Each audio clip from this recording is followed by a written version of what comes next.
one of the things that also came out that fascinated me was in Newfoundland. And in Newfoundland, they actually incorporated things like fort building and shelter building and being outside. And I think they actually used the word like find a hobby and like encourage your youth to get a hobby, preferably outdoors. And I found that really fascinating because it almost took this pandemic for us to rethink things like health and health education. Welcome to the Hard to Kill podcast with me, your host, Dave Morrow. The goal of this podcast is to be a catalyst for change in the health and wellness of our military community and make each of you harder to kill. My mission is to help 100,000 veterans lose 2 million pounds by listening to the amazing wisdom and knowledge shared by my guests. Sit back and enjoy.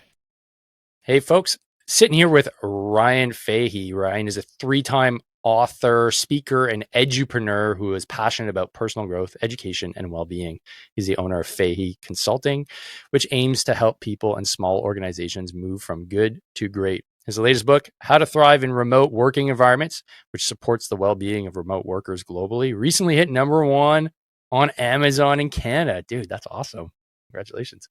And cracked the top 40 books on entrepreneurship worldwide. Originally from Eastern Canada, Ryan has dedicated his life to pursuing wellness and is widely considered a thought leader in the wellness and education sectors. Ryan, welcome to the podcast, man. Dave, thanks for having me. Folks listening in, this is going to be a fun little bit of time together. Thanks for spending your day with us. Yeah, absolutely. Thanks for that, man. So initially, I believe it was because I was adding you as a friend on Facebook and bringing you into my orbit. Likely, I don't know where I would have found you, to be honest. You probably just popped up as like somebody that would be an interesting contact. And then we started chatting on Messenger, and then I looked into your stuff a little bit more and saw like your title that you work for PHE, which is the Physical Health and Education Canada organization, which sparked my interest because you work in the youth sector, and I was a teacher, a former teacher, and was always passionate about health and health education in particular, because I was a science teacher and taught other classes in the fitness space at my school. So I wanted to chat to you about that and see what the perspective is from like a national level. Like that's a high level to see like where things are going, what your experience has been like, and how we can better help our kids grow up healthy and strong. Yeah. Great way to start here, Dave. And again, thanks for having me on the show. So you're absolutely right. I think there's 4 degrees of separation or whatever, and I think the stars align for us to connect. So it's great. So if folks don't know, Physical and Health Education Canada is almost 100 years old. So the organization has been around for quite some time. It's a national charitable nonprofit that basically supports, like you mentioned there, Dave, the health and well-being of students in schools all across Canada. And we specifically kind of hone in on health and physical education subject areas. We also kind of look at the whole child approach, the whole school approach as well. So, what can we do to impact intramurals in schools? What can we do to impact after school programming, sport development, things like that? My role within the organization is I'm kind of the special projects guy. So, we come into schools with a new project, typically it's funded through a partner. And my role is to kind of get it off and running into the schools and then to kind of figure out what's working and what's not working. So this is a great conversation to have because at any point we're kind of parachuting in with these projects in schools. And it really is an exciting job just because there's so much happening in the space, but also it's very nimble, right? And in terms of how we can support schools and how schools are also evolving. I really like what you mentioned there about kind of what are the needs and kind of where things going. I'd love to chat about that. I'm a big thinker guy, so this is a perfect conversation to have. But one of the things that we're really seeing right now is coming out of COVID-19 is this push towards health. And what does health really look like? And, there's kind of your curriculum outcomes in schools. There's the expectations that go along with that. But then what are some of the broader pieces that we need to think about with youth? So, um, for example, when COVID-19 hit, one of the first provinces out the gate that had an at-home learning mandate was Prince Edward Island, and Prince Edward Island had a really nice kind of look at how do we keep our students well during this pandemic while they're at home. And then other provinces started looking at that, and then they kind of handpicked what they wanted. But PEI was a really good model for that, and folks can Google and take a look at it. It came out through the PEI government. One of the things that also came out that fascinated me was in Newfoundland. And in Newfoundland, they actually incorporated things like fort building and shelter building and being outside. And I think they actually used the word like find a hobby and like encourage your youth to get a hobby, preferably outdoors. And I found that really fascinating because it almost took this pandemic for us to rethink things like health and health education. And a bit of that is the physical activity side, but these life skills that youth need. So, prior to that, were youth going outside in Newfoundland and building a fort? I don't know, right? Were they building lean-tos in the woods? I don't know. But the fact that the government, the ministry actually endorsed that was huge. And I think that there's probably going to be a lot of really cool ripple effects from certain decisions like that were made that hopefully we get to see in terms of how youth value health. And kind of some of those life skills that they can take with them when they go into their jobs and their career, right? Yeah, that's a great point. And one of the things that I'm hopeful about, and you mentioned it with respect to COVID-19, is that we all take a deep look at what does it actually mean to be healthy. And, health doesn't come in a box. Like health is an approach. You need to ensure your own health. And what does that look like? And for me, I've always been concerned, I guess, at the most fundamental level with kids, right? And just realizing that the statistics don't look very good, and COVID-19 didn't help, right? And like the interventions seem to be because it's a necessity that we start doing something. From your point of view, like what is it that you think is causing, and COVID-19 aside, what do you think that is causing the inactivity levels and the reduction in activities, either outside or just in general with Canadian youth right now? Yeah, great question. So we could be here for a long time. Multifactorial problem. Yeah. I mean, like I will say, like, I'm also a very privileged individual. I grew up in a good home, a good community. I was healthy, physically active. I know that's not the reality for everyone out there, but I will say that we live in a very easy time here in Canada, in a lot of different ways. So, as young adults, we can get food delivered, groceries delivered. We don't even have to leave a condo or our apartment to really live or do anything. Everything is kind of provided for us. And I think that really became clear for me during COVID-19 when I was kind of forcing myself to get outside. I was like, wait a second, I went outside today. I got to get out and do something. And so I think that's something that we need to think about as a society is, how do we, simple things, right? Like, do we really need to park that close to the grocery store? Can our kids really walk to school? Do they really need to be driven? What does community look like in terms of other, maybe you establish like a walking school bus. We've seen that, kind of take off in different areas in the past, but, communities coming together so that all the kids can walk or take active transportation to and from school. Maybe it's a bike lending program, something like that, right? And I think where life sometimes gets really, really easy and convenient, we can sometimes just fall into that. And actually, we need to kind of step back from that sometimes and say, okay, well, maybe it's okay to actually like be doing some things that are physically active here because it's better for our health. And, maybe we should be making meals more together versus ordering skip the dishes just because it's so easy, right? So again, I know that's not the reality for all, but that's just one thing that I think I've seen. And I think another thing that really has come up for me recently is, I sometimes feel that uh, youth, we're really in this entertainment industry, right? Like when we look at what youth are engaged in the most, it could be things like TikTok, it could be Instagram, it could be gaming, whatever it is, and that's really entertainment. And how does education compete with that? How does health education compete with that? Because you kind of are.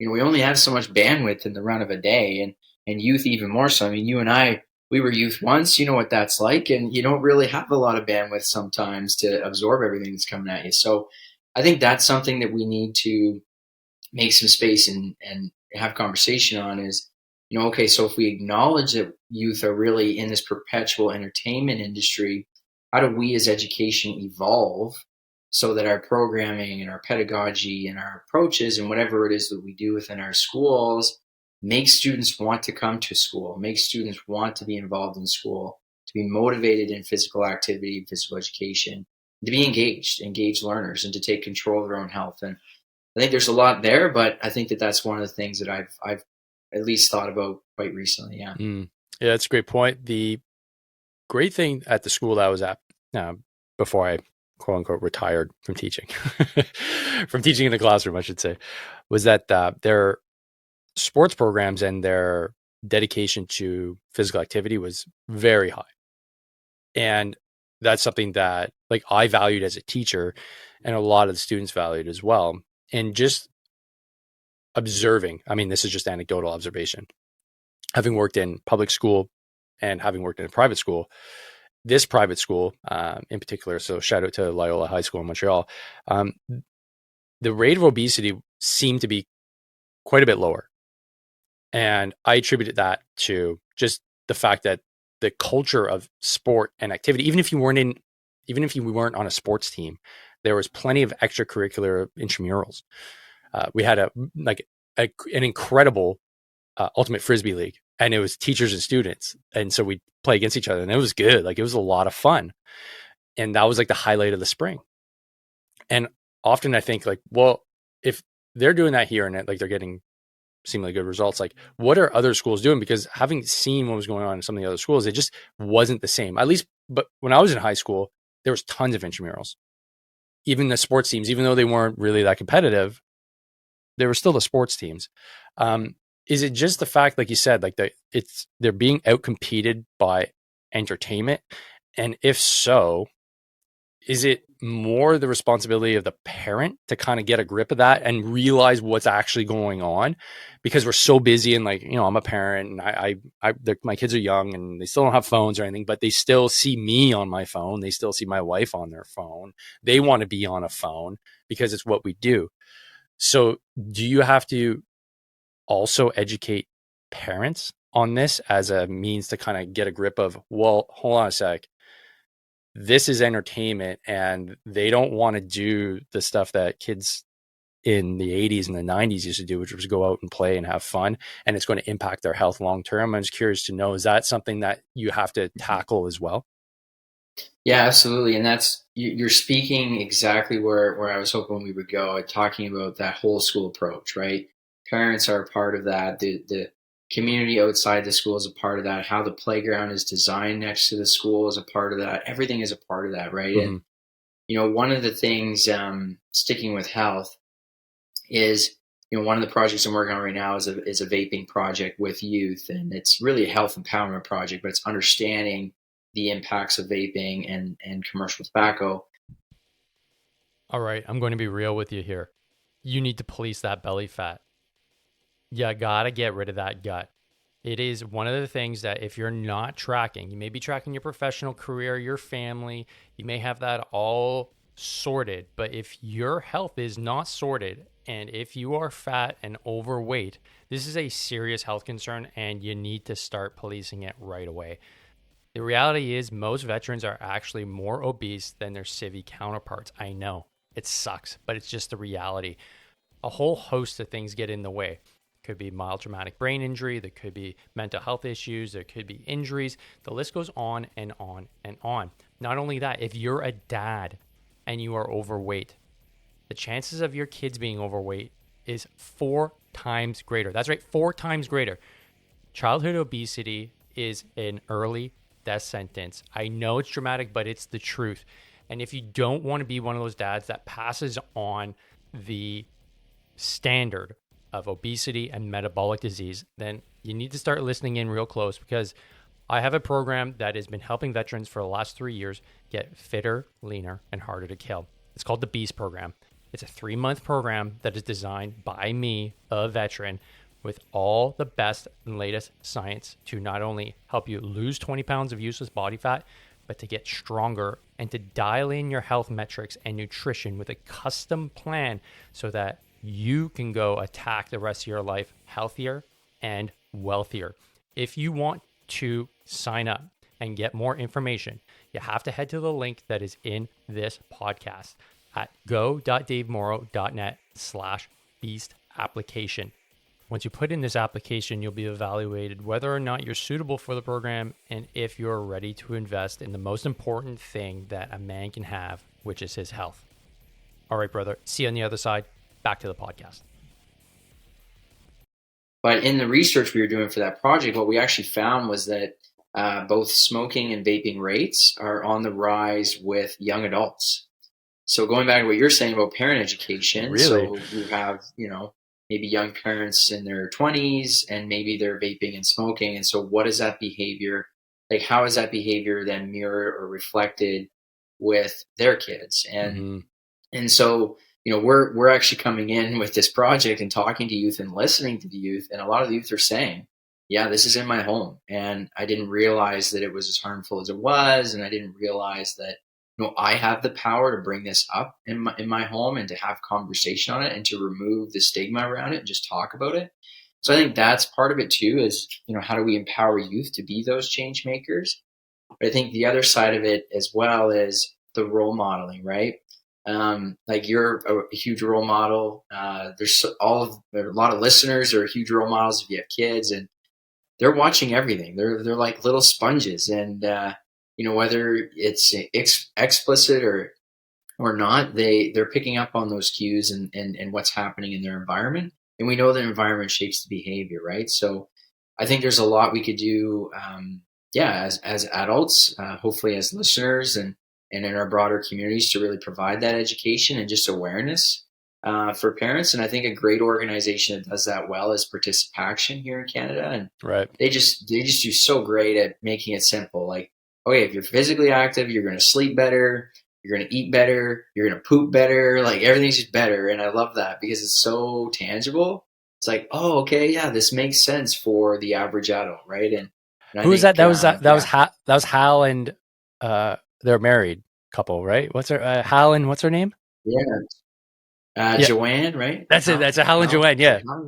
Has a Hal and Joanne. Yeah, it was from the 80s, like that, and that was so influential. Like me growing up in the 80s, and was Participation and then Body Break? Wasn't that the whole It was the Body Break, and so that was like on TV as just a means to say like, hey, did you get up and go today? And then it kind of died out, and then they brought it back, which is cool, because I think we need it more than ever, man. Like, I don't know, it doesn't look good out there. So it's cool that your organization is out there doing the thing that needs to get done, which is, getting the information out, but also, like you said, try to improve role modeling. Some really depressing, I guess, research that I use when I talk to the guys that I'm trying to help lose some weight is that, from what I can tell, from what the research is showing, like obese men, that like obese fathers, significantly increase the chance of their kids being obese later on in life. And apparently it doesn't correlate with mothers, but men have a strong correlation if they're obese to increasing obesity in their children. And the majority of us are obese now. So like, it's just, it's a trickle down effect. Mom and dad aren't doing well. Mom and dad might be stressed out. They're turning to things like smoking again, which that's, you know what? Anecdotally, I see a lot of people vaping. And I think it's the concept of, well, this isn't as bad as smoking, so I'll pick it up and start smoking, right? And you can do it at the table and it's like socially acceptable. And then on top of that, throw in the obesity. And then you've got a cocktail of, well, mom and dad are smoking and out of shape and obese, I guess I could be too. So that's not good. But tell me, like, on the horizon, give me some hope. Like, what what are you seeing so that we can get over this hump? Like, that's partly why I do what I'm doing here. Like, I'm no like superstar athlete. I'm not a guru. I'm just a guy that consistently goes out and takes my health and fitness seriously and try to talk to the best people on the planet to convey those messages as best as I can. From what you see at your level, what is optimistic about the future, especially with relation to the kids and their health? Yeah, that's a great question. Some of the things that I've seen there are really interesting. Is I feel like there is this kind of, I mean, the bad side of this is the cost of food, right? But the good side of this is, are we rethinking things like now creating home gardens and community gardens? And I've recently run into multiple people who I would have never expected, and they're young parents, and I would have never expected them to have their own garden, and they do, and they're growing their own vegetables. They're not only growing enough for them, they're growing some for their neighbors and the community. And then I started having conversations with some other folks, and they've started doing that too. Even my parents, who 10 years ago, I was on them about, raising their own chickens and food costs are going to go up. And, now they're gardening and they're in their 60s. And that's a new learned activity for them that they actually really love. And it's helping them and it's allowing them to eat better. Mm-hmm. So I think we're going to see, as things continue to stay high, we're going to see maybe more people pushing for that, learning how to do their own herbs and their own gardening and things like that in the home and in the community. And I think that's great.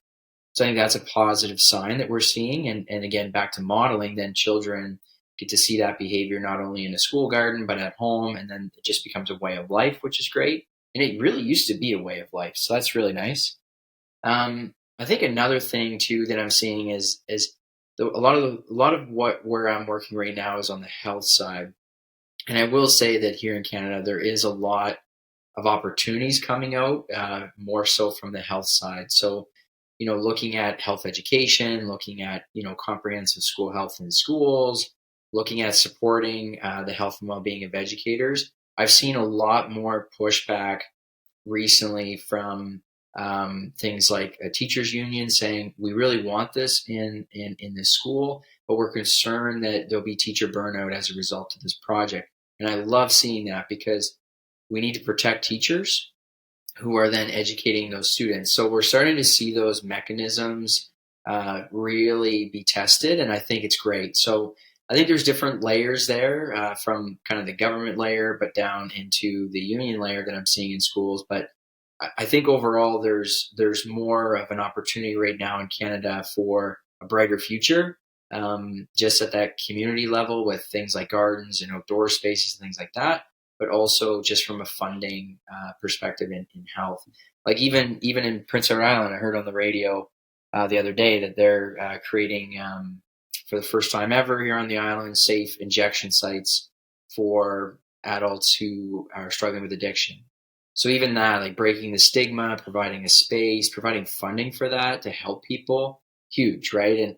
And so I think things are changing. It's just slow, but I think over time that, we can see some of those changes play out in a positive way. Mm-hmm. Yeah, that's a good point. You mentioned getting teachers healthy. That was something that I was really interested, especially once I was working full time, because that's something that I noticed, and I was experiencing it. Like the level of unhealthiness within the teacher population it's really bad, because I guess the culture is focused around sacrifice for the kids, and then you sacrifice your own health. You're up late. You're correcting. You're not doing well. Your hours are really long. The stress is relatively high, and then you just start going downhill, and you're too tired when you come home to go to the gym, so you don't. You likely snack all the time, and the teacher staff room is always full of cakes and cookies and crap, right? So creating a little CrossFit club was just something that I thought, well, I'm going to be in the gym anyways working out. Why don't you guys come and we'll train a little bit? And that was good. And so I said, well, look, why don't we create this and like formalize this to the admin? But they had the exact same concern. They're like, we're worried about burnout and adding too much to their plate. And I get it. But I also, counter argument was, well, cool. Yeah. Adding some more to their plate may cause some extra stress initially, but on a long-term basis, getting healthy will just maintain a healthier workforce and create less burnout in the future, because that was, every few months there was always somebody out on burnout leave. And, being off in the summer just wasn't enough. So it's good that there's initiatives out there, but it's getting through to the teacher population. That I was just having this, it's fascinating. Like I was just having this conversation with my buddy who's dating a teacher. And he's like, what is it about teachers? He's like, what is it? He's like, now I kind of get it. He's like, I live with her and like, she's home and she's exhausted. And then she like works more on the weekends. He's like, he's a military officer. He's like, I don't work anywhere near as hard as her and I get paid more and I'm healthier. He's like, how do you expect teachers to be good in the class if they're this worn out and tired? So yeah, it's definitely something that would need to be brought into the culture, if not just teaching. I mean, like nurses, doctors, everything, but I know that's not in your purview. So there are some positive aspects coming out of this. COVID wasn't all bad. That's good to hear. The programs for the kids are there. I'm curious too, because for those that are American listeners, we don't have a nationalized education system. What's it like trying to implement things from a national organization down to the provinces? Is there a lot of negotiating because provinces get kind of prickly when there's an organization that's like, hey, maybe we want to implement this across the board? Or is it relatively accepted as something that is beneficial to the community at large? Yeah, great question, Dave. And that's a really good point. So even though we're a national organization that supports education in Canada, you're right. Education is territorially and provincially mandated. So we actually convene a table. So we have what's called the Council of Provinces and Territories, and at that table sits a president from each of the health and physical education teacher associations. So it's incredible. The unification across our country at the teacher union association level is probably the best in all the G7 countries out there, to be honest. We meet 3 or 4 times a year, twice virtually, twice in person.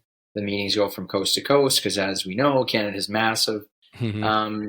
And there's a real effort to kind of galvanize together around common issues. So, for example, Saskatchewan may show up and say, hey, we're really dealing with this in Saskatchewan. Is anybody else dealing with this? So then there's a space for a little bit of empathy. Maybe another province is also dealing with that. And there's kind of a collective action that comes out of that challenge to say, okay, so we know this is happening, but hey, Newfoundland, you already crossed this bridge 2 years ago. What did you do? And how did you make it work? And at the end of the day, we're all trying to support healthy learners, right? And healthy schools. And so that group really helps us at the national office understand what's happening on the ground, but we can also then mobilize resources, supports, advocacy letters, whatever they need to make it happen. So we've done that. Like COVID-19 is a great example. We provided letters to every minister to advocate for health MPE at home. And it worked. It worked not in every province, but pretty much every province we got a response and it worked. So like I say, as a country, we are very unified, even though, at least in the health and physical education sphere, even though the education system is provincial. Yeah. Mm-hmm. Okay. Right on. Good to hear. Good to hear some things are working at a national level. Yeah. All right. So let's change gears, and I want to talk about your books. You're a prolific writer. 3 books down. That's amazing. Your latest book is Thrive in a Remote Working Environment. Did I get that right? And, yeah, pretty close. How to Thrive in Remote Working Environments. There we go. Cool. Okay. So give me the Coles notes. This is literally all I do, but I'm all self-taught. So turn this into like a mini masterclass so that I can start thriving rather than wondering, am I going to do this the rest of my life in this environment? Is this it? Is this really it? Like, yeah. Yeah, well, you're checking off two of the things I talk about in the book. One of them is stay social, which you do, right? Via social media, your Hmm. communities that you have, which is phenomenal, and your podcast. The other thing is you're already a long hauler. So in my book, I talk about, we need to almost wear that as a badge that, like, we can do this, right? And I talk about like crossing a threshold after 6 months of working remotely. You kind of become this long hauler, right? Like you are the 6 months, backbone. 4 years, man. 4 years. 4 years, man. You're like platinum level long hauler here. But I even did it. I did it for the like for my own business, but I also did it at Department of National Defense too. So yeah, I'm kicking ass there and you taking go. names, man. I'm gonna write an addendum to your book. How about that? Yeah, absolutely. A part two for sure. But no, I mean the book was really. I guess I'll share with how it came forward. But basically, I knew I was going to write another one. But when COVID-19 hit, I was fully in the office, like many folks that had white collar jobs, and even some blue collar jobs. But then COVID hit, and it was like, okay, if you're not an essential worker, you're going remote. And even though remote work was a big industry globally prior to the pandemic, it wasn't as big as it's become. Right? It's become a real beast. And I mean, our country thrived on the backbone of remote work for 2 years. Right? Our federal government was all remote. So anyway, when COVID hit, my job, like most people, went 100% remote. And I think a lot of people felt this is going to be like 3 weeks and then we're going to be back to work. This is all 2 weeks to going to flatten happen the real curve, quick. man. 2 weeks. Back to work, Good. right? And or back to quote unquote normal. But what I found was, that's probably not going to happen. And so I started writing. I took the time that I would typically spend in my commute. I poured it into the book. I actually I pulled a little bit of a Mark Twain, and I got into a cabin in the woods in the winter, and I wrote this thing in 12 days. But essentially, it just grew out of, hey, if I'm struggling remote and figuring all this out, I can imagine a lot of people are struggling because, like, I am kind of a wellness guy, and it's always been a part of my life, and physical activity has been a part of my life, and running and doing things like that. And I was really having a hard time with this transition because it was so abrupt overnight. And so I started putting this piece together, and I had worked remote kind of part-time in the past and done that, but being full-time is a different beast, as you know, right? And so I started putting some pieces together and published the book. But essentially, it's designed for the remote worker. It's not really designed for researchers or even maybe higher executive level. It's more for like the freelancers out there, the entrepreneurs out there, folks that are just jumping into this space maybe for the first time, just to really help them to understand what is it that they need to be well and to function well and to thrive throughout their career as a remote worker. So it really is built for that practitioner. I've recently endorsed another book actually called The Power of Remote, and it's coming out in 2023. And that one's more focused on the executive. So it's kind of great because it's a nice complement to my book. So I'd encourage listeners to check that out. But yeah, just maybe I'll share 3 quick anecdotes from the book here, Dave, for your listeners. Man. But one of the big things to talk about is I created what's called this, what is it called here? I'm drawing a blank. The 5-step energy amplifier blueprint is what it's called.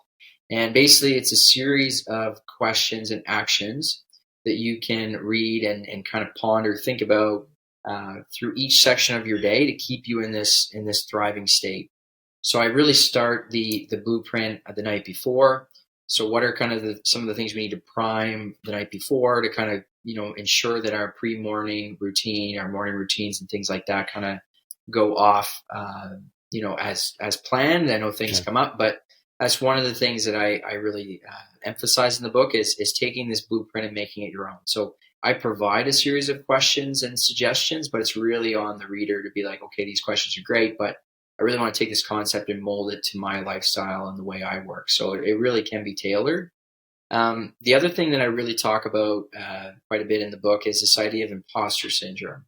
And I'm sure, maybe you've dealt with it. I've dealt with it. Oh yeah. I've learned that 70% of adults will deal with some form of imposter syndrome in their life. And it was a real thing for me early on in my remote work career. Was just, am I enough? Am I doing enough? Am I adding enough value? Oh, is my job secure? All these things were kind of bubbling under the surface with really no evidence to prove that I'm not qualified, I'm not adding value, anything like that. And that's really what imposter syndrome is. It's this cycle, and I talk about the cycle in my book, but it's this cycle of doubt and anxiety, and which leads to low confidence, feeling like you can't deliver, taking on easier tasks and not more challenging tasks because you're terrified, and things like that. And it really does become quite a cycle. And so it's important, if you're a remote worker out there, whatever it is that you do, if you struggle with imposter syndrome, to talk to somebody about it. It doesn't have to be, anybody's qualified. It can be a friend, a mentor, someone you trust. But it's really important just to have those conversations, because there's a lot more people dealing with it than we probably think. But that's just one of the other big pieces that I talk about in the book too. Oh man, imposter syndrome. Yeah, I could write a book on that too. That was the first hurdle I had to get over. Like, to start a company, I'd never done it before. And like, to start a fitness company, the whole concept was scary, super scary, because I didn't consider myself like the fittest. And because I wasn't the fittest, whatever that meant, right? Like, what does that even mean? It was just rattling around in my brain. Like, well, I'm not the fittest guy in the world. Who am I to be a fitness guy? Like, I didn't do anything like wild other than, was in the army and I did some Spartan races and like, big deal. Right. So, it was a coach, a business coach that just rattled me into action. And that's why I went there. He called me selfish. And I was like, that is not something I identify with as a personality trait. Like, I'll give you the shirt off my back. Like, I'm not selfish. He's like, yeah, you're selfish. He's like, look at the experiences you had. You've overcome a whole bunch of stuff. He's like, you're fit, you're healthy. You know how many people would appreciate what you're talking about right now? And you're just scared to talk about it. It's like, that's selfish. And then there's some other guys in the room. He's like, hey, would you listen to Dave? And one of the guys was a special forces dude. He's like, oh yeah, hell yeah. I was like, oh man. I was like, really? It was just that I needed that unlock. And I still needed to work on it after that, because I still have it to this day. Like, I still don't feel like, you're talking about value, right? Like, am I providing enough value? Was that call good enough? Did I get to the root of their issue? Can I do more of this? And I don't know if it's an entrepreneur thing. And like you said, there's a lot of people that's a thing. Definitely a thing for me. So I definitely identify with that. So definitely cool that you address that in your book, because I think for sure, even not in the remote space, but it's so much more prominent in the remote space, because I think you touched on it. You don't have the tangible interactions with other human beings where you can read body language. You can have probably a little bit more meetings. If you're feeling a little insecure, you can like head over to like somebody's office and be like, hey, how was that last meeting? Like, unless you set like a meeting up on Zoom, you won't have that interaction. So I've been on my own for such a long time that it felt like I've been on my island, right? So a lot of things kind of feel like, is this going well? Nobody's saying anything. And podcasting, forget it. There's no audience. It's out there, but there's nobody clapping after this last little, interaction. Nobody's laughing.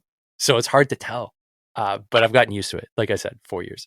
So tell me, how did you get to the point, like, you're good at what you do because you have your consultancy agency, you're able to write content that people actually want to consume.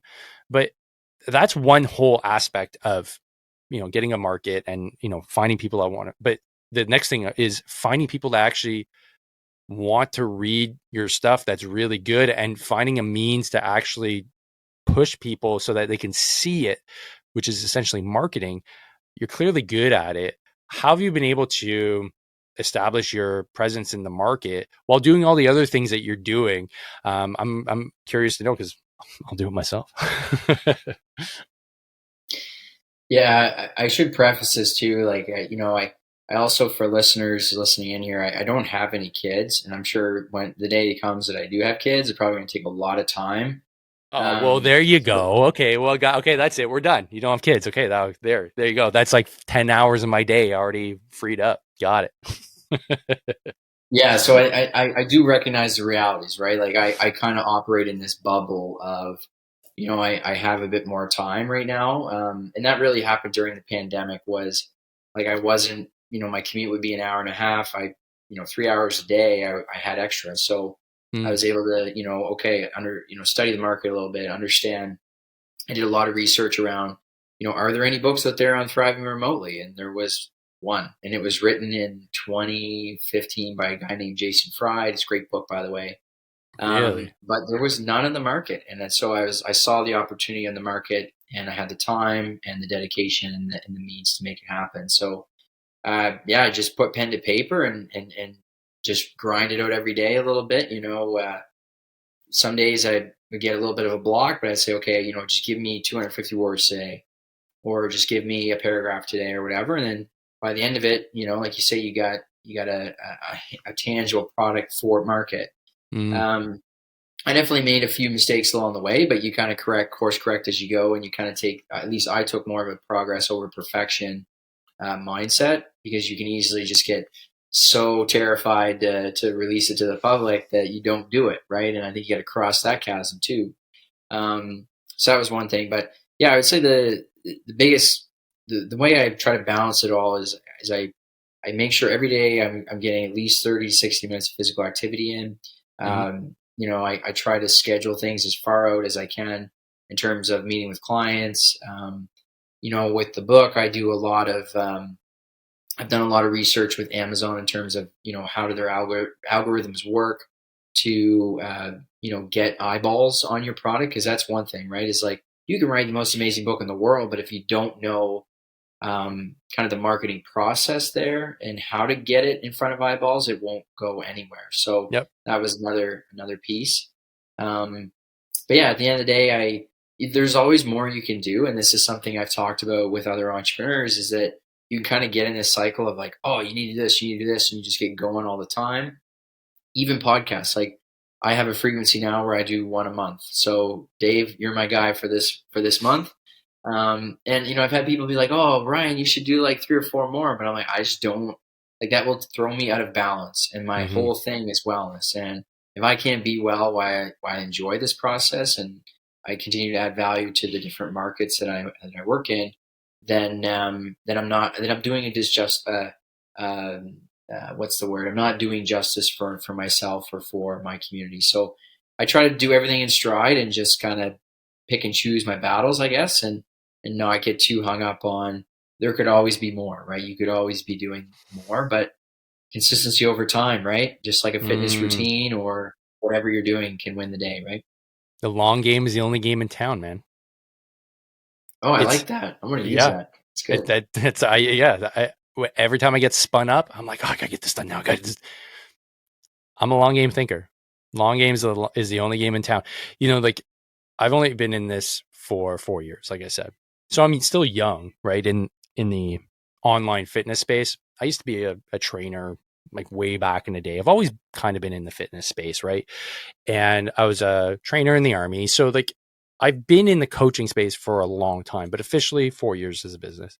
But I'm looking, 10 years down the line, where do I want to be? And even I've just only been in 4 years. Guys have started around the same time I have, or even just a little bit later, and they're already out.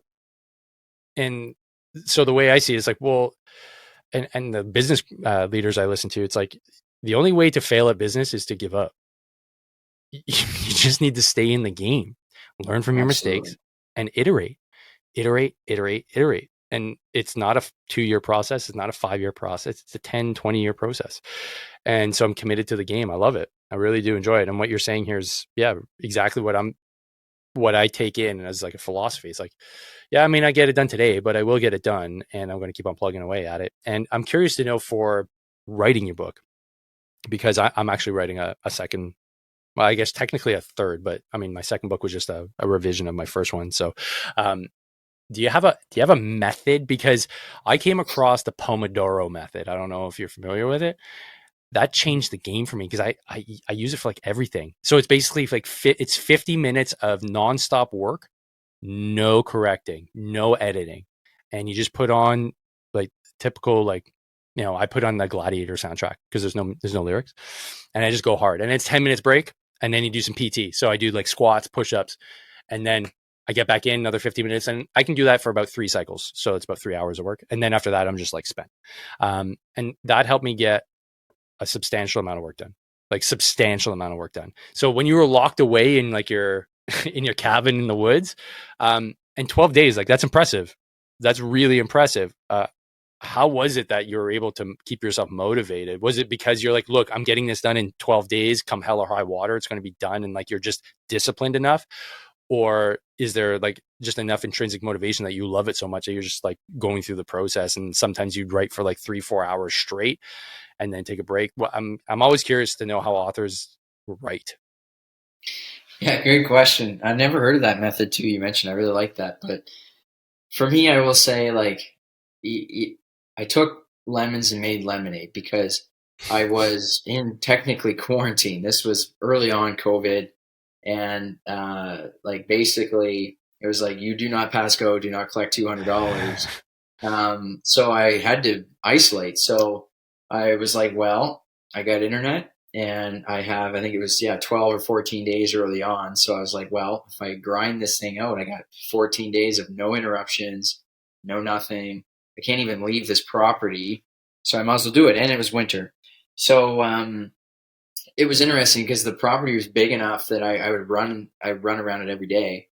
And so I just, like my Strava, you just see these laps where I ran the perimeter of the property, and then I go in, shower, and start writing. So I guess for me at the time, my motivation was, I have this time, I have this space to do it, and it's probably never going to happen again. So I just try to capitalize on that. But I think, for me, it was also the solitude. I was in a new environment. I was in a mostly outdoor environment, surrounded by nature. You couldn't help but to feel inspired. And I know one of my favorite authors is Robin Sharma, and he's really big on that. He just wrote a book, The Everyday Hero, which is amazing, by the way. But he's all about going and finding like a cabin in the woods and just writing, or spending 3 months sometimes in these cabins. So I think that there's something to be said about that, while keeping your fitness routine going at the same time. And that's just kind of the way I did it. And it worked out. I mean, I also got a little bit lucky, but I think, at the end of the day, it was just get it done and bring it to the world. Right on. If it's good enough for Einstein used to love going for walks in the woods to get him inspired and come up with the theory of relativity. I think it's good enough for any one of us. So there's definitely something there for sure. Ryan, before we wrap up here, do you have any parting words of wisdom? Yeah, good question. So I was actually thinking about this. So I came back to reread a book called Green Lights by Matthew McConaughey. Oh, now, I've been meaning to read that. Okay, cool. I'm glad you're talking about it. Yeah, you gotta put that one on your list. Now, I've heard the audiobook is incredible because he narrates it. Oh, serious? I love his voice, man. He's got such a cool voice. Okay, cool. Yeah, so sold. You may want to check that one out. I wrote it down here. I just want to make sure I get it right. Mm-hmm. So basically I'm rereading it. I got the book 2 years ago, and it was a memory popped up on my phone of me like narrating this book from our apartment, trying to act like Matthew McConaughey. So I was like, I should pull this book back out because there's so many nuggets of wisdom in this book. And honestly, for any of your listeners who are young men, and even older men, like, it's just a really good book for young men, I find. And it really met me where I was at that point in my life. But one of the things he says in his book that I really love is this. He says, life, when designed well, works. It's beautiful and requires little direction. It just needs maintenance along the way. And when you start thinking about that, and what you said earlier, Dave, about, the only game is the long game, I think that speaks to that, right? And that you design your life, you create systems, routines, and habits that work for you, and then you maintain that, right? And it's a beautiful journey when it's designed well. And I think, a lot of us think maybe things will happen to us, but sometimes we need to create that. And when we create it, good things happen, and we can maintain that. So any of your listeners out there, I hope that that's some good advice, but definitely check out Green Lights by Matthew McConaughey. Sounds good. Yeah, I'll definitely add it to my list of audiobooks. Something about the last few years, I just have a really hard time sitting down and actually reading. Probably because I read a lot on a screen all day, and I have a reading fatigue. So audiobooks have been my go-to for the last few years. So I'm glad that medium exists, and the fact that Matthew McConaughey is narrating it. Oh man, okay, that's just sweet in a deal. Thanks for that. So where can folks find you? You've got all kinds of good stuff on the internet. What's the best means to get a hold of you? Yeah, I love Twitter. Hopefully it still exists by the time this episode airs. I don't know what's going on with it, but yeah, people can find me there. Just at WellnessRF is my Twitter handle. And then Facebook as well. You can just type in Ryan Fahey and connect with me there. I would love to chat with folks.